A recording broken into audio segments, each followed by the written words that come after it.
I've so enjoyed the conversation over these last 4 weeks of Advent as we have studied our way along from the psalm writer's reflections in Psalm 80 to Amos and his prophetic word to Matthew last Sunday and his 42 generations of Jesus' family tree, and then most recently Joseph and Mary just a couple of days ago.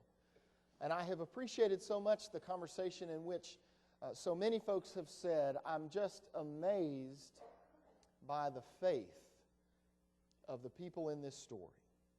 I'm amazed by the faith of the writer. I'm amazed at the faith of the one telling the story. I'm amazed at the faith of the characters in the story, and especially as we dug into things on Sunday and talked about that moment that came for Mary, it came for Joseph, it came for Mary and Joseph together, in which they had to come to the decision of whether or not to accept at face value what they could best understand. And they chose in faith to continue on with one another. And in hearing all of that, in participating in all that conversation about the faith of these persons, what I think I hear us saying is something like this. There was plenty in these stories, plenty of circumstance that would have given them pause or even given them time to question, what in the world is God up to? Is there any possible way that what I think I'm understanding is actually what God is doing?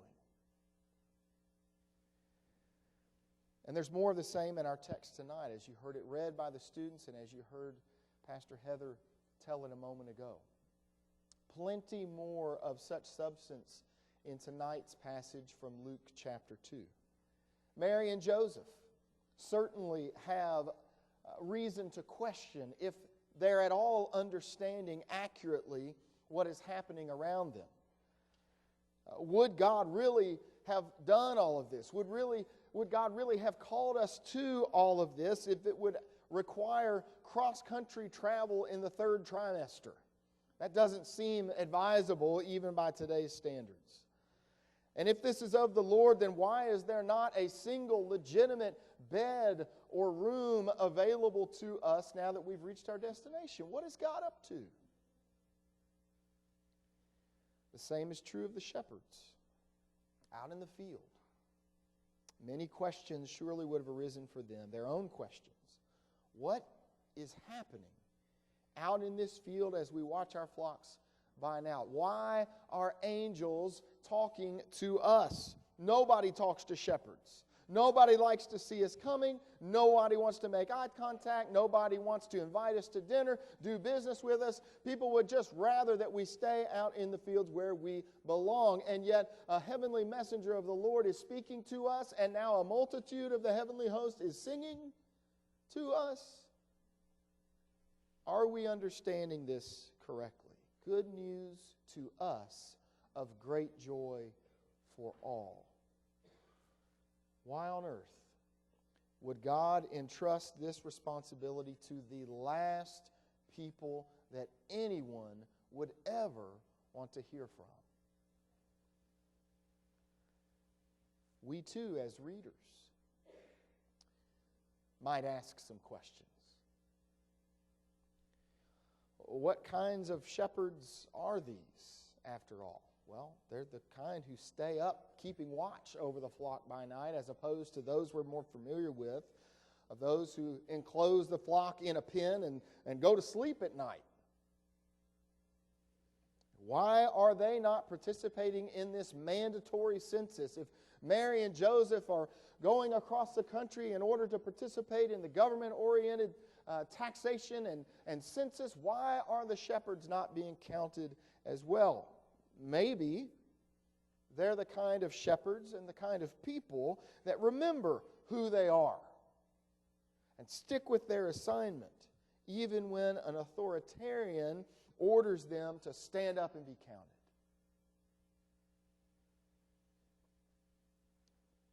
You know the prayer. We all know the prayer. Lord, I think this is what I'm hearing from you, but I'm not sure. Would you send me a sign? They don't even have to ask. An angel of the Lord begins speaking to them and explains what the sign will be. Verse 12, the sign that the Messiah has come will be a swaddled baby in a cattle stall lying in a feed trough. It sounded better when Matthew and Luke said it. The sign of the crazy news and the crazy delivery is the crazy circumstances surrounding a newborn in that little village right over there. Verse 16 tells us they went with haste. And as Pastor Heather and the children discussed, we don't know exactly what that means, that they went in haste. Does it mean that they left the sheep behind? Or does it mean that they quickly, hurriedly herded the sheep along with them through the narrow streets of the little village? Lots of questions. But also, reassurance. Reassurance. In verse 16, we see a lonely couple who had staked everything, professionally, personally, relationally, everything, upon a couple of dreams about angels. And in verse 16, they meet a crowd of shepherds who had received an angelic announcement of their own.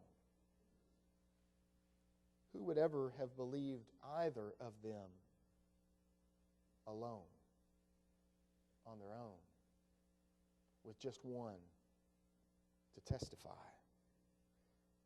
Each could hardly believe it themselves.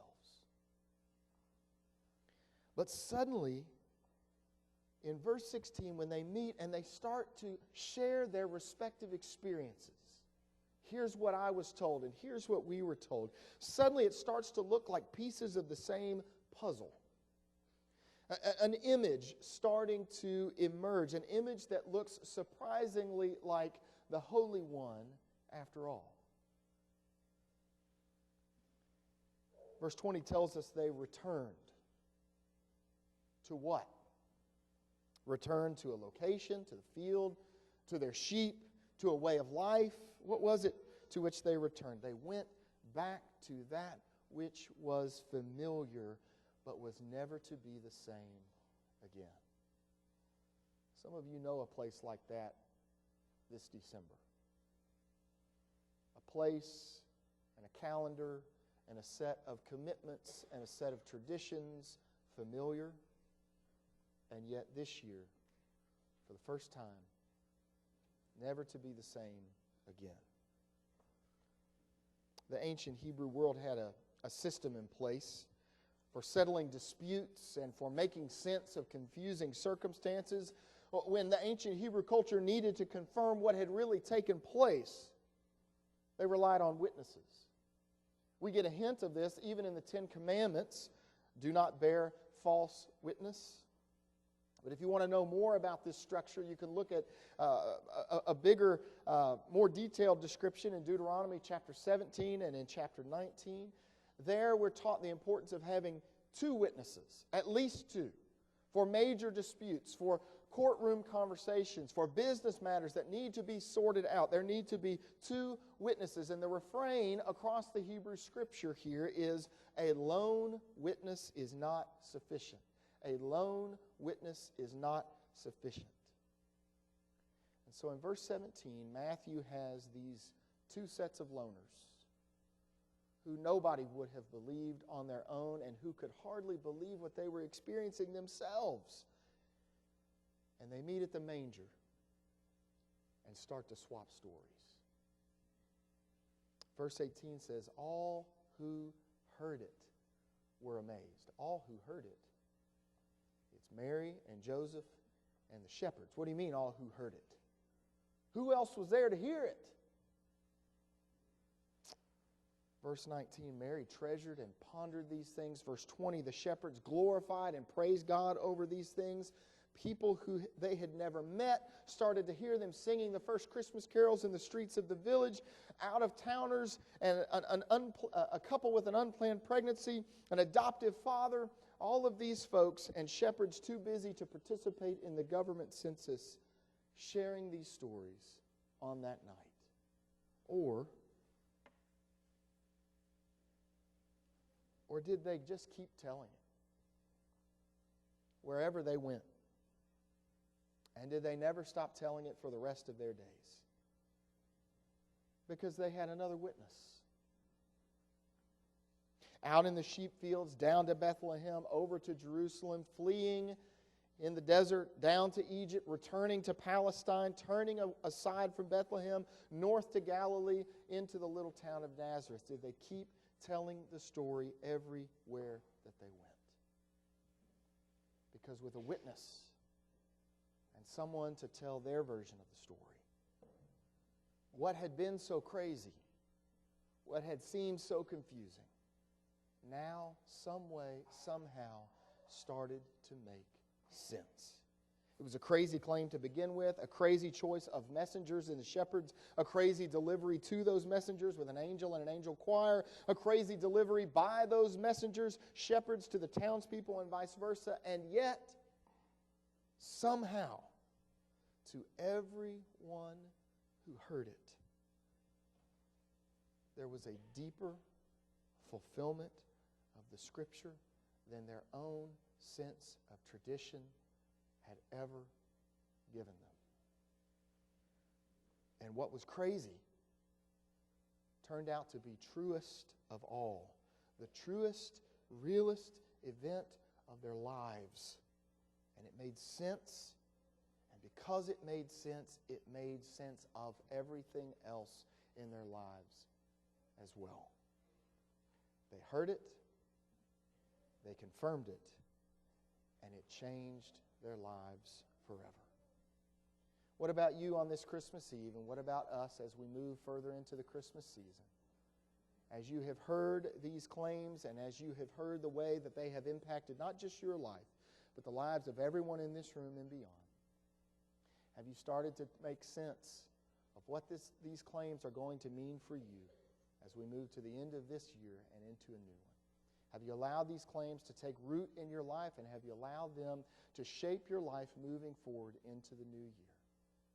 It's our prayer tonight that as we leave this place, we too will be transformed by these crazy claims that have been proven to be truer and more real than anything else in life. And by them, everything else makes sense. Let it be so. Let it be so. Amen.